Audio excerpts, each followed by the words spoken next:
Well, the definition of trust is really to act on it, because if you're not acting on it, you're not truly trusting. There you So go. that's the final piece. And what that does is, it teaches you, it brings more decisiveness, and it balances, right? That first you surrender, you're in that divine feminine energy of receiving. And then when you're decisive on it and you act, that's the key to manifesting, because most people are just stuck in this confused state. And then they're saying, I can't manifest, I can't manifest. And, we're manifesting no matter what. We don't have to do a ritual.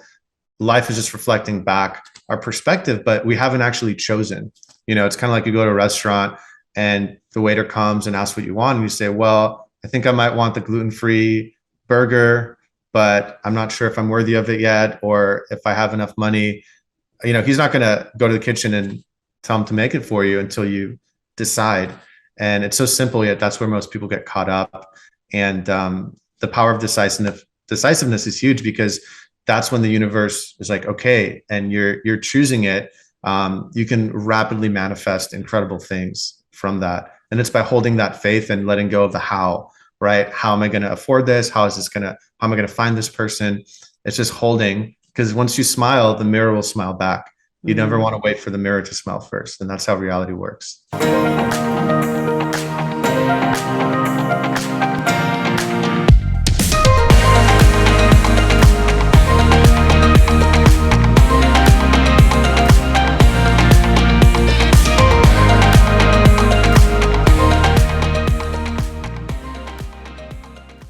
Welcome my guest, Daniel Raphael. He is a global meditation teacher and high impact coach that advises Fortune 500 founders and high impact leaders, as well as thousands of students in his Dreamporting Academy. Through deep understanding and direct harnessing of the laws which govern reality, Daniel offers effortless and simple guidance that allows individuals and companies to achieve empowerment, freedom, and new levels of success at a highly accelerated rate. Daniel has been known as the Billionaires Wizard, having supported many of the world's top tech founders through emotional healing and evolution of their paradigms. Daniel's mission is to share how to harness the core principles of reality in a simple and effective way for worldwide liberation and peace. He currently runs retreats and lessons in person and online, and is passionate about volunteering for people in need and veterans with PTSD. Daniel left conventional therapies for a 13-year healing quest around the world to overcome severe mental and emotional challenges, and is now dedicated to sharing his discoveries with the world.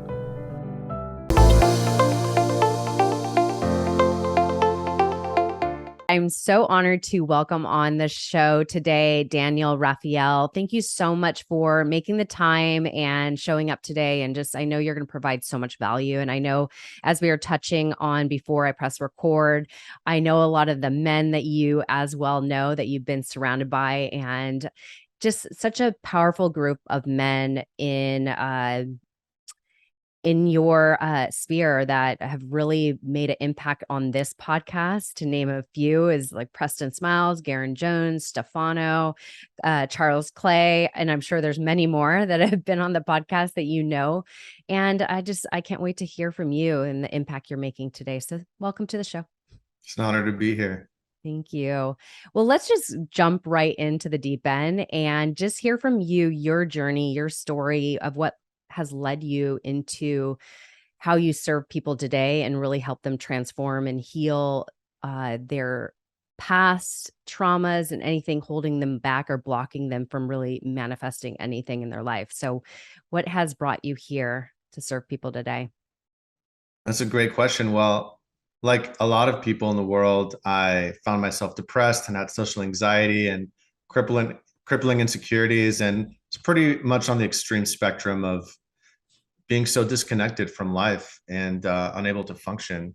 And so essentially, I had a dream. I was about 20 years old, and I was, on all these prescription medications and severely depressed, couldn't feel connected to myself. And the dream showed me, if you go to this place at this time, your life will change forever.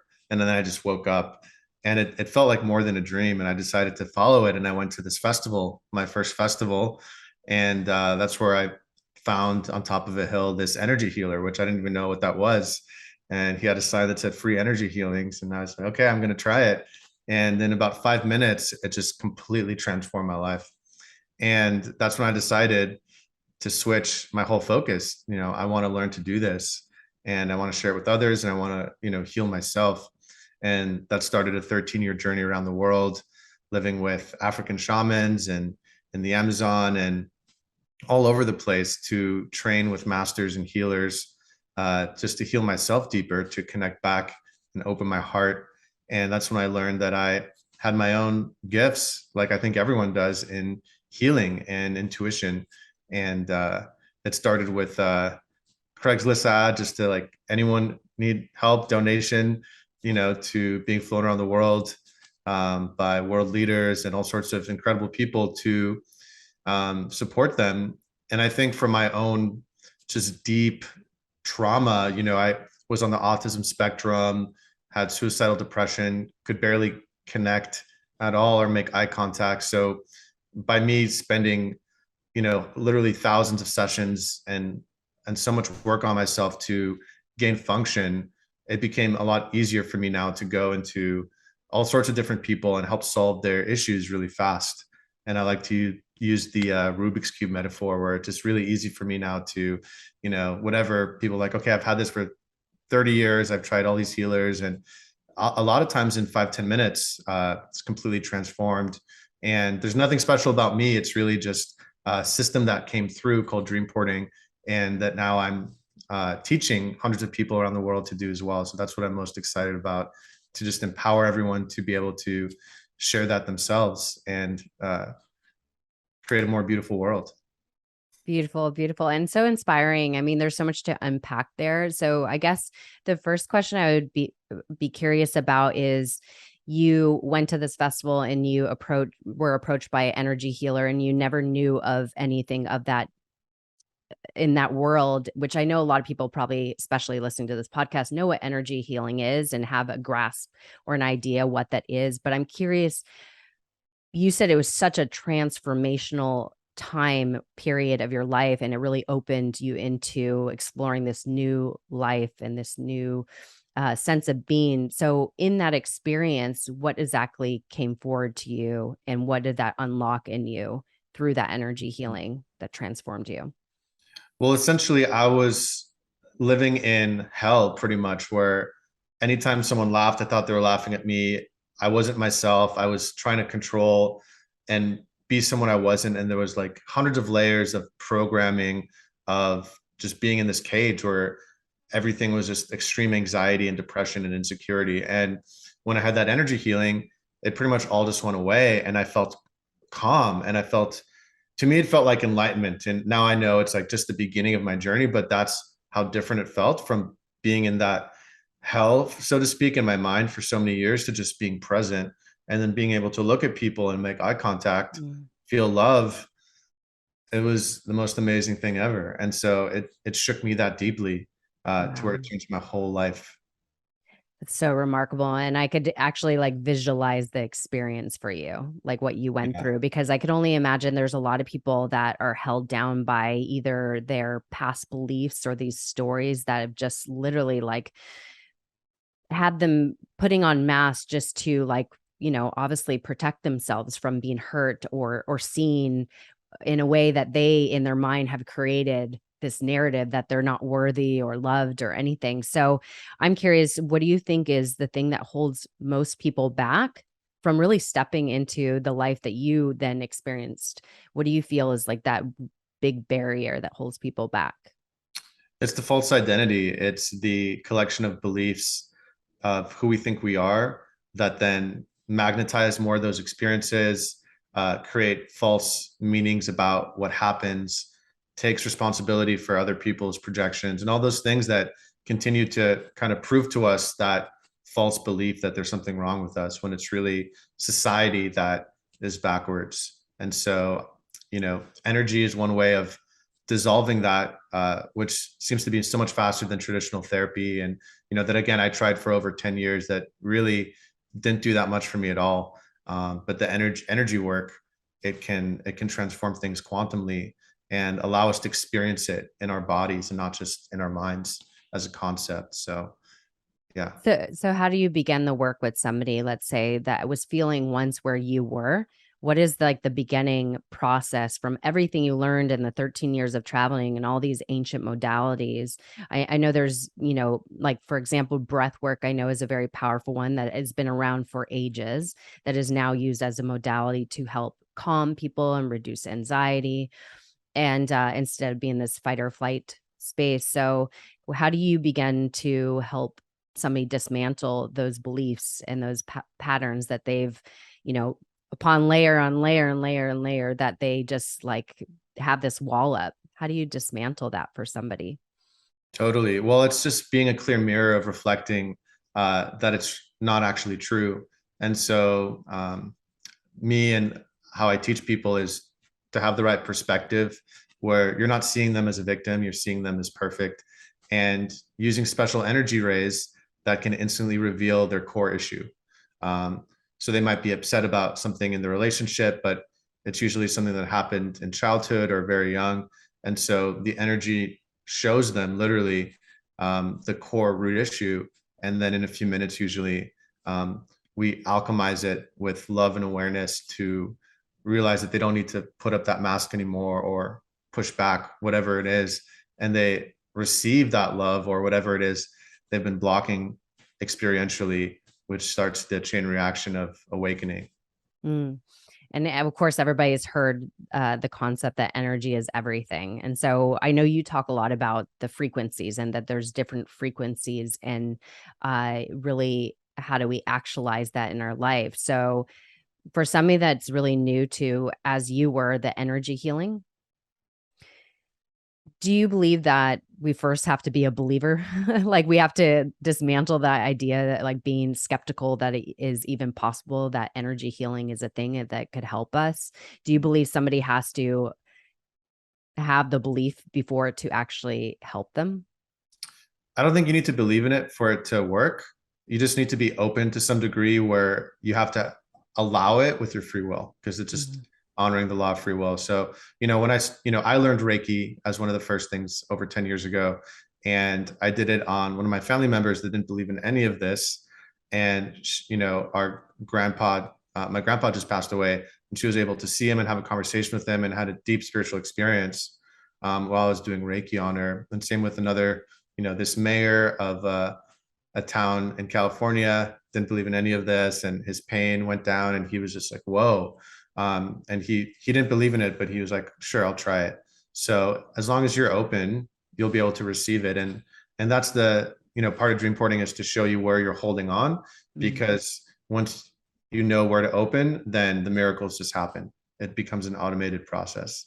Beautiful. I think there's such an important element that a lot of us resist is that allowing in that space for things to come in.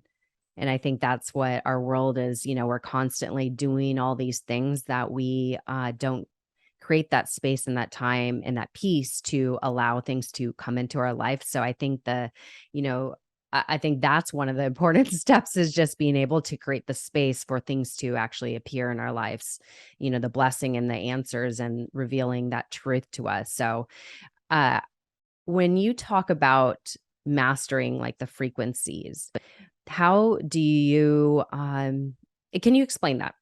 Like explain that to the people listening. Like what does that mean to master our frequencies? Yeah, mastering frequencies is essentially mastering life because everything is energy. So, like you just mentioned, how to receive more, you know, feeling safe and learning how to navigate feelings in your body. Feelings are different vibrations, right? If you have a fear that keeps cycling, how to face the fear, which is basically a gateway to a much deeper freedom. So, it's basically a life tutorial where you learn how to have your dashboard if you see life as a video game, and how to deal with things in your mind and the external reality, which is all reflecting yourself. And as you do that, and as you know how to navigate them, you then can refuse certain frequencies that aren't benefiting you, and start magnetizing more of what you want by embodying the frequencies. And it all starts with learning how to be neutral. I actually trained with a master that could literally materialize things out of thin air. And some of you might not believe that, but I had to see it to believe it myself. And she was this old woman, and she basically said, stay at 12 o'clock. And if you imagine a clock, it's just, you know, not going to either direction. And so it's training yourself to not be attached to those desires or the aversion, and just stay in your center, like feel everything. But the more that you stay centered, the less you become reactive and kind of puppeted around by different things in reality. And you can be present. Then in that place, you have so much more ability to get instant intuition to what's going on and shift the vibrations by just being a creator instead of a victim. And so that's really the foundation. So becoming more neutral and not attached to either which way. And so you mentioned the whole intuition. And I've talked to a lot of people on the podcast, like, how do you tap more into your intuition? And I think the reason why I think this is so important, and also I think you touch on this a lot, is because really it's becoming in tune with your own power and self-trust and confidence that you have the ability to create or bring anything you desire into your life. So how do you believe people could really tap more into their intuition, and why is this so important in really mastering our frequencies, if you want to say? Yeah, well, the first thing is to remember that it's our natural state. It's not a superpower. It's just literally like being able to smell something. And it's just about clearing the ego, because if we're attached to being right or wrong, which is programming from school system, or if we're attached to getting liked or whatever different things, we just are stepping over ourselves, and we're not going to get a clear signal because there's these layers of interference. So it's really about doing the inner work to clear, I would say, is 90% of it. And then there's, of course, some training that we do in our school. But that's really the number one, because as we clear the windshield, we realize we're able to drive and we have a great car, and there's nothing wrong with us, and there's nothing wrong with our intuition. So it's really just about learning how to surrender deeper and staying neutral, and just keeping that childlike wonder of just allowing whatever wants to come and trusting it. And I forgot if it was listening to you or somebody else. I remember when you said, like, when we get this intuitive hit, is to then not question it, but then to act on it. Did you talk about something in regards to that? Because I think that's really, I think that's where self-trust comes in, is like when we feel this our intuition guiding us, is I think so many people will question it and then not act on it. So what is your opinion on that?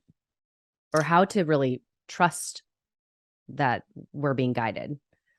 Well, the definition of trust is really to act on it, because if you're not acting on it, you're not truly trusting. There you So go. that's the final piece. And what that does is, you know, it teaches you, it brings more decisiveness, and it balances, right? The first you surrender, you're in that divine feminine energy of receiving. And then when you're decisive on it and you act, that's the key to manifesting, because most people are just stuck in this confused state, and then they're saying, I can't manifest, I can't manifest. And you know, we're manifesting no matter what. We don't have to do a ritual. Life is just reflecting back our perspective, but we haven't actually chosen.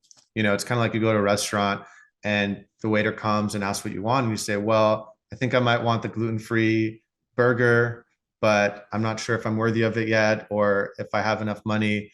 You know, he's not going to go to the kitchen and tell him to make it for you until you decide. And it's so simple, yet that's where most people get caught up. And the power of decisiveness is huge, because that's when the universe is like, okay, and you're choosing it. You can rapidly manifest incredible things from that. And it's by holding that faith and letting go of the how, right? How am I going to afford this? How am I going to find this person? It's just holding, because once you smile, the mirror will smile back. You never want to wait for the mirror to smile first. And that's how reality works. That's remarkable. So you feel one of the big things that are blocking people from manifesting is not uh, taking action. Totally. Yeah, Yeah. because they're doubting themselves, and well, they're just letting doubt and insecurities stop them. It's kind of like they're driving the car with the brakes on, you know. So it's clearing the windshield, is getting access to your intuition, and then taking off the brakes and just trusting that your soul is guiding you in that Mm. direction. And it's about trusting and letting go. The breaks really are, the past times where you felt like you didn't listen to your intuition or something bad happened, which was really just teaching you a lesson. And so it's important to really face those things and alchemize them so that you're not driving with the brakes on anymore. And that was me my whole life, driving with the brakes on. And as I keep taking it off more and more each day, life gets more and more beautiful.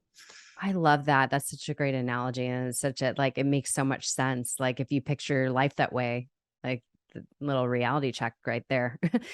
So, talking about manifestation, because I was listening to one of your videos that I thought was so great and so beautifully laid out, and it's about manifestation, and you have 5 steps that are the path to manifestation. Can you walk us through that?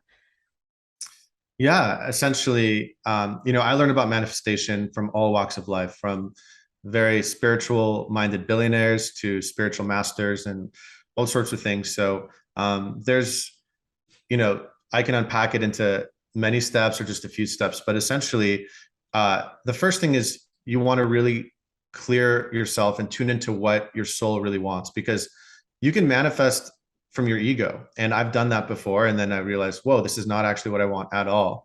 One of the first times I did this Yeah. manifestation ritual, I was like, I want to be in a rock show in front of thousands of people. And, and then I was there and like, I literally manifested it. I could barely play the instruments. The Beatles sound engineer in this Vegas show was like yelling at me because I sucked and I was not happy at all. And I was like stuck there now. It's like, wait, okay, this is actually not what I wanted. So the first step is really just making sure that's what you really want and not what you're programmed to want from society. And then after that, you essentially just decide it's like, okay, I'm choosing this reality. And it doesn't matter how much money's in your bank account or whatever relationship you're in or not in. It's just trusting, like, you just imagine it as a frequency. You're like downloading it. It's like, okay, I choose this. And that's the part where people don't realize they can do that.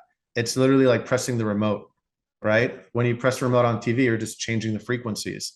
So you're just saying, yes, this is what I choose. And then you hold that faith. Mhm. And that's the important part, because you might get tested and the universe is testing you not to screw with you, but because it's making sure that that's what you want, because your subconscious is still manifesting too.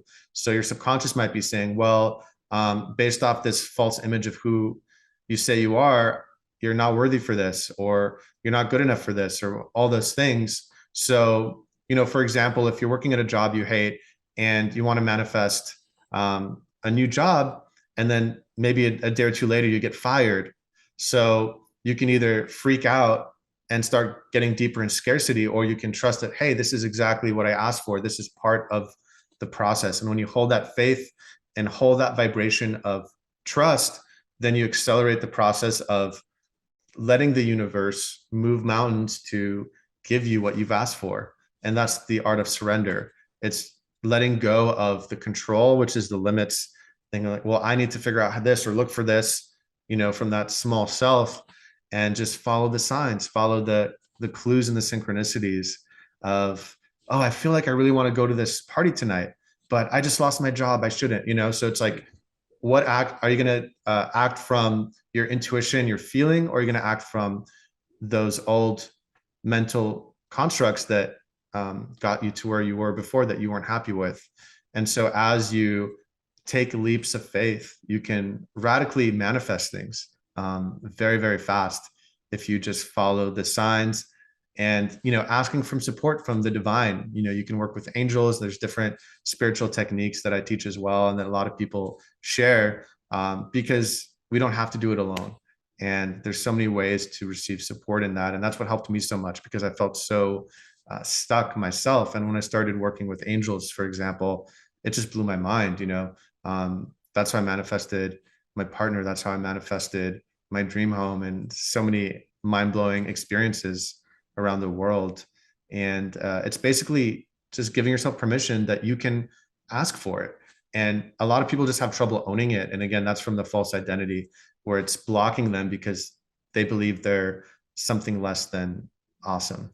And so that's what I'm most excited about, is sharing how to dissolve that fast and efficiently, And then the manifestation work comes a lot more effortlessly because you're getting out of the way and you're just following the system, which is actually pretty easy if you allow it to.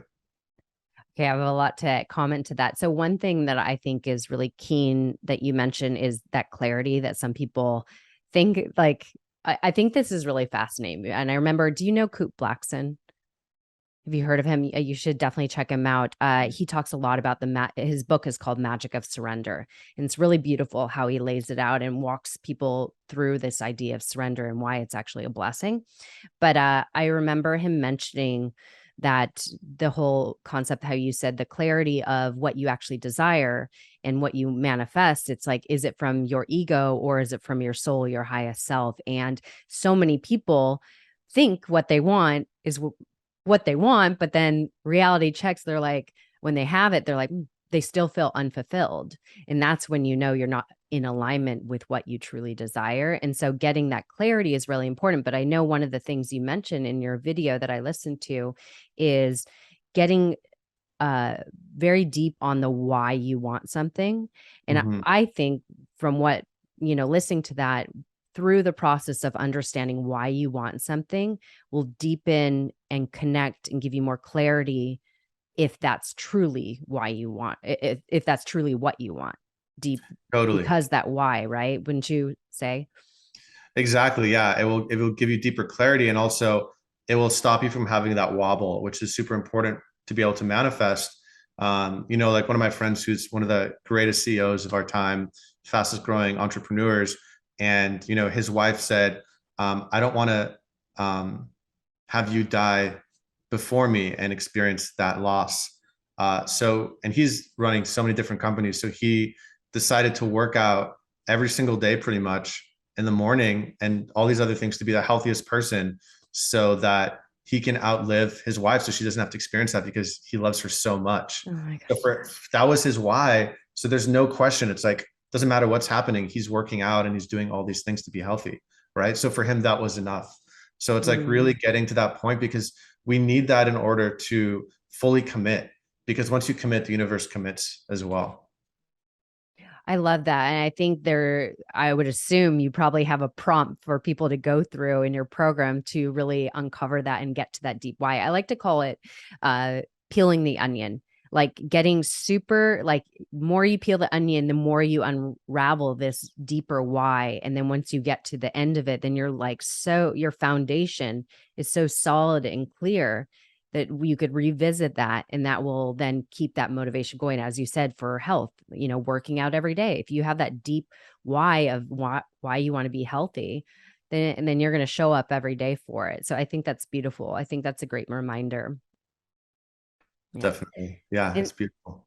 yeah, and so your dream porting, if you could explain what this is, this is your program. You also teach others to do what you do, but what is dream porting?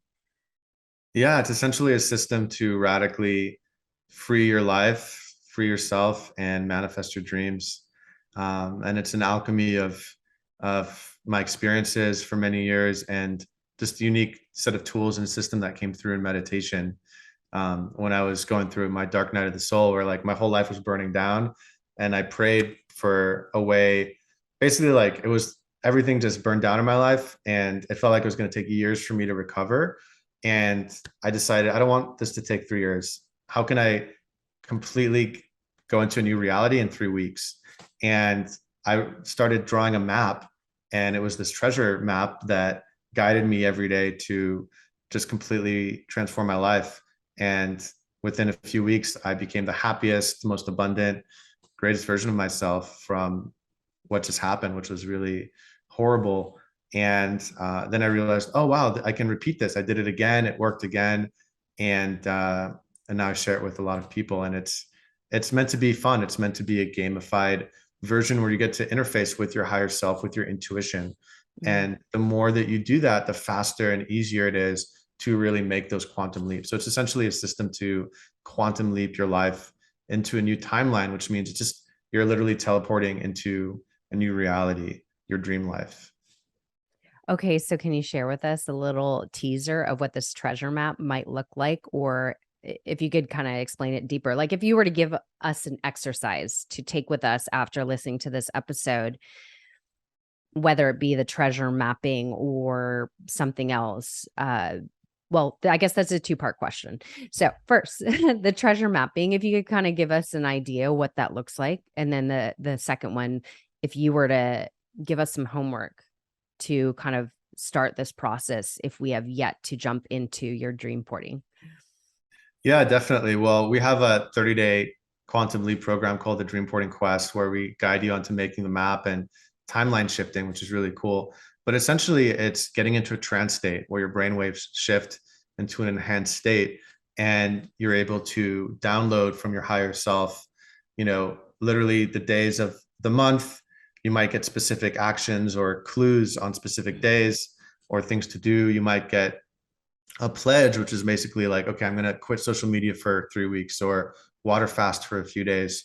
And what that does is it creates more space and lets go of the distractions for you to really face and alchemize whatever's in the way, right? That break, you can take the brakes off and then you do the quantum leap, right? So it's important to, first find where the break is, take it off, and then you can put the gas after that because it's very easy now. It's fun. And you get to experience a whole new level of manifestation in one or more areas of your life based on what you're focusing on. And so the homework I would give is to just relax and get into a deep state and ask your higher self or your intuition, what do I get to let go of over the next week or two so that I can create more space to manifest my dreams?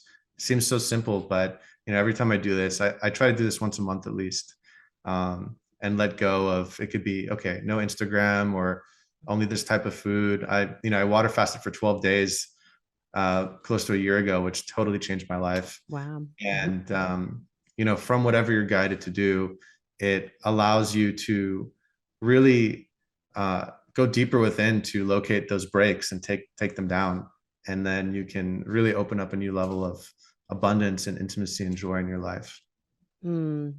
So amazing. I know somebody that's on a social media break right now, and I'm actually sharing her episode on my podcast right now. I was like, darn, I got on the wrong timing because she's not sharing anything. But I was like, that's amazing. I was just like cheering her on because I think that is amazing when you choose something, whatever the intention is behind it, you're doing it obviously for something that is good for you. Like it's to serve your time that you need. So I think that's great to ask ourselves, like, what can we let go of that could possibly create more space to then bring more goodness into our life.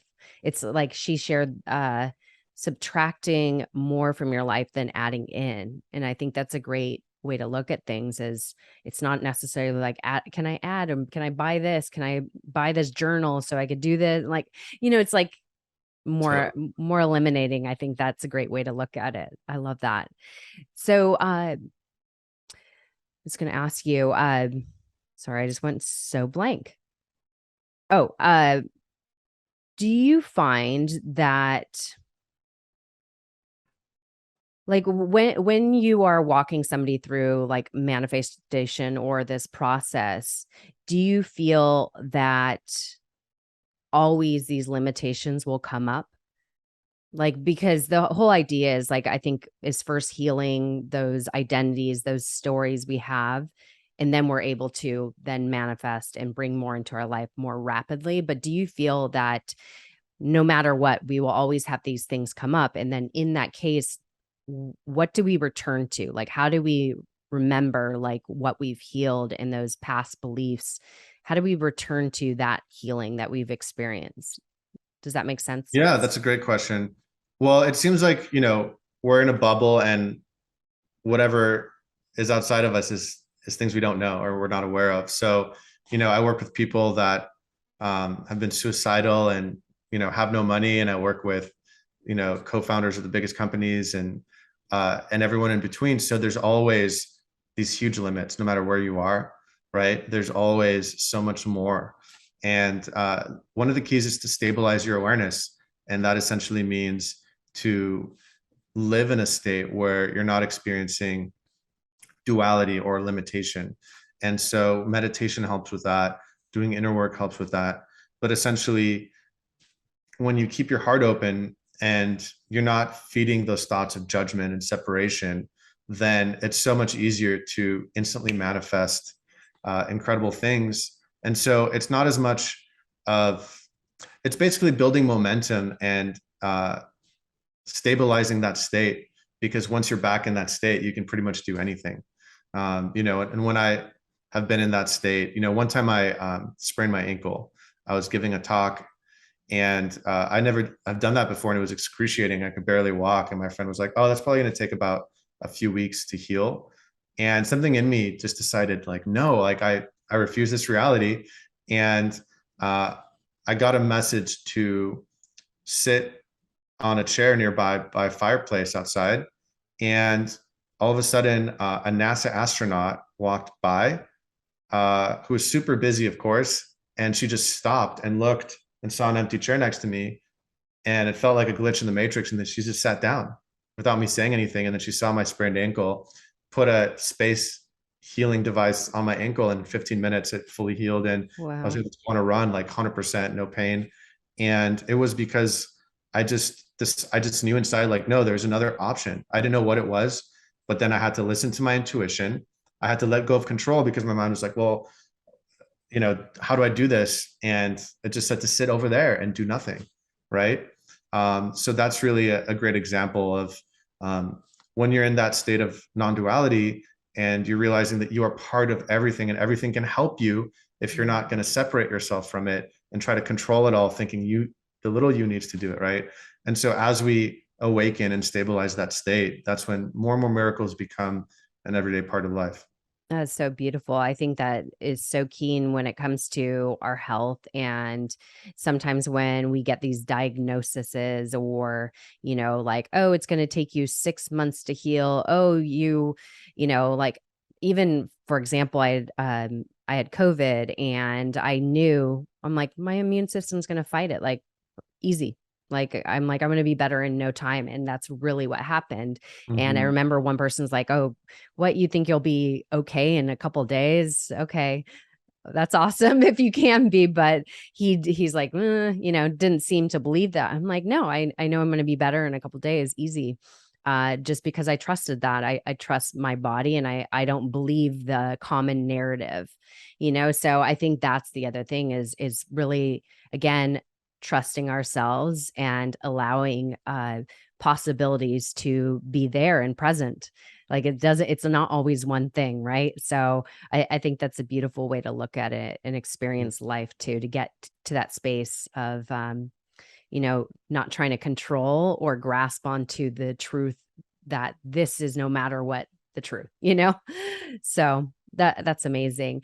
What are some of the modalities you use in your life? Like, what would be, if you could walk us through some of the things in your day that you use, whether it be breath work, of course, you talked about meditation, visualization. What are some of the things you do in your life? Yeah. I love making potions, and I have a potion collection, and it's basically alchemical tinctures that have energy in them already, so that I like to joke sometimes and say, like, I'm a lazy wizard. So instead of doing, hours of meditation or things like that, I often just take a sip of this potion, and it really helps stabilize that energy. And so, and that's one of the strategies of ancient times that they used for different things. So um, it's fun. They taste good, potions. That's so interesting. That's my little potion commercial. So I do that. I pray every day. I love to just go to nature where I live. I have a forest around me, and just connect and get information, get guidance. And I love taking baths. So I have a cold plunge, and I have a hot bath with I put different salts in, and just love meditating in there. Uh, I love just enjoying life, hanging out with friends, and just going deep with a few people and sharing and creating. And so I don't have a very regimented structure that I follow every day. And I'm more of an explorer. So, for example, I just did this new therapy, xenon therapy, which is a noble gas and you inhale it. I had to go to Czechoslovakia to do it. And they didn't speak any English. I was there by myself, just breathing in this gas, but it was a very spiritual experience and it helps regenerate your whole body. And it has really cool effects. So that's something I just experimented with a few days ago and just Uh-huh. back from that. And I've tried hundreds of very weird, unknown, relatively different treatments and therapies and medicines and techniques because I think I just have that archetype of this curious cat that really wants to learn more and discover and kind of share my findings with the world, and just always optimize myself. So there's a lot of new things that I keep implementing, but right now I'm really focused on embodiment. So just focusing more on my body and regenerating my body. So I've been experimenting with peptides and stem cells and herbs that actually create stem cells within your own body, and all sorts of things, deep body work to really clear any trauma left in your cells and your muscles. And that really helps because it's all related. Yeah. So it sounds like you're kind of a biohacker. Yeah. Yeah, yeah. I just went to a biohacking conference in London. I was supposed to go to the one in Los Angeles, Dave Asprey's biohacking. So I'm into that world too. So it sounds like you Awesome. tap into that space a bit. I love it. I But love it. what's so intriguing, and this is based on your journey as well, is you've gone to different areas across the world and you've learned these ancient traditions that a lot of people don't know about, and you've obviously experienced them yourself and witnessed either the downfall or the negatives of each one. So, you know, uh, it's great to know these things exist. I know a lot of people, obviously, so many people will speak highly about traditional therapy as well, and that is available and that does work. But I know there are other options out there, so I think it's really about finding what works for you. Um, I think that we shouldn't put limitations. If something's not working, okay, try something new. It's like not again being so attached or trying to stay attached to this idea that there's only one solution, right? I think yeah. I believe life is a school. We're always learning these lessons and it's really there to serve us to get us to our highest good. So, you know, the, we all need to heal in some way, shape or form. And whatever that may be, it's just great having people like you to help other people heal in their own way, in their own path. So I thank you for everything you're doing in the world, and I know you're helping so many. So Thank you. thank you. Yeah. Just getting started. And It likewise. sounds like it, right? So where could people best find you and of course learn about you? I'll plug everything in the show notes, but just to let people know. Yeah, dreamporting.com is my website, and my Insta is Daniel Raphael one. So just the number one at the end of my name. Because there was another one, Daniel Raphael, Someone unfortunately. took it for I tried. I was like, hey, can I get this? That's the worst. Well, awesome. So, just in closure, I always ask my guests a powerful question, and I'm so curious what you'll answer to this. But if you were to share a piece of wisdom, a life lesson that you've learned along your vast exploration journey, and you feel it's something that anybody needs to hear right now, what would that piece of wisdom be? Mm.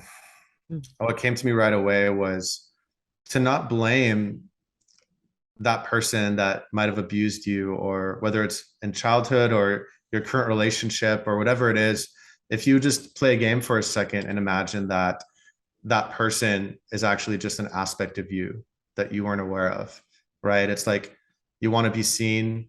You feel like this person's not seeing you. How are you not seeing yourself? Or how are you trying to control yourself or put yourself down? And when we see that there's secretly an angel and we take radical responsibility, that's when we can completely heal, literally, like completely free ourselves, not just of that relationship, but of the entire core wound and program that's limiting our ability to live life and release our melody into the world and be the success that we're meant to be, which is being our true self. And so it's about really just getting curious to see how we are blocking what we want the most and taking responsibility for that, because that's been my whole life journey myself. And as we do that, we open up our capacity to receive so much more of everything, and it's worth it. Uh, Such a great message. So, so important. And I completely agree. Just out of curiosity, when you were saying that, and I think about this just for teenagers out there, and not that I honestly, my audience isn't teenagers, but there's parents listening. Yes. So, based on your message, I'm curious, what would you, because I completely agree with your message, but I'm curious from a teenager or somebody, let's say age 13 to 18 that has experienced abuse or they experience bullying or whatever it may be, how can they have that?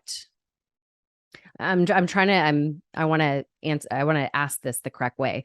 So how does that teenager stand in their healthiest place in the world at that point when they are when they're enduring abuse, bullying, or whatnot?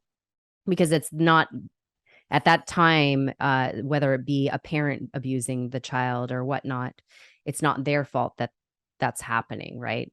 At that age. Oh, of course. But how Yeah. does, just for the parents listening, how would you say to a parent how to help their child, their teenager go through that experience so that they could heal in a healthy way? Totally. Well, Mm. that was my childhood, so I totally resonate with that. And I think the number one thing, besides just creating a space of safety for that child or teenager, is to help remind them that there's nothing wrong with them. So anything that was projected onto them, it's about that person. And so it's just creating that awareness that a lot of people never got to grow up and they're stuck in their own pain, Mhm. and helping them release the, because we create meaning as children. It's like, well, if he's beating me, then I'm not worthy of love, or there's something wrong with me, I'm not good enough. And so it's just showing them, being a clear mirror, that those beliefs aren't actually true, and this it's not about them. And by doing that, they can actually stop taking a lot of that on, and do the right thing, whether it's getting more support or shifting their situation. But that can help end the compoundment of negative thoughts about themselves, which is Yeah. going to really help them move forward into a new chapter. Yeah, absolutely. Absolutely. Beautifully said. Well, this has been such an honor, Daniel. I so appreciate you. And thank you again for everything you're doing. And everybody go check out all his work. Of course, it'll be in the show notes. And I know that he has a book in him. I don't know when that will be birthed, but I know it's in the future. So just go follow Daniel. And yeah, thank you again all for Thank tuning you so in much. to the Thank you show. all. Thank you.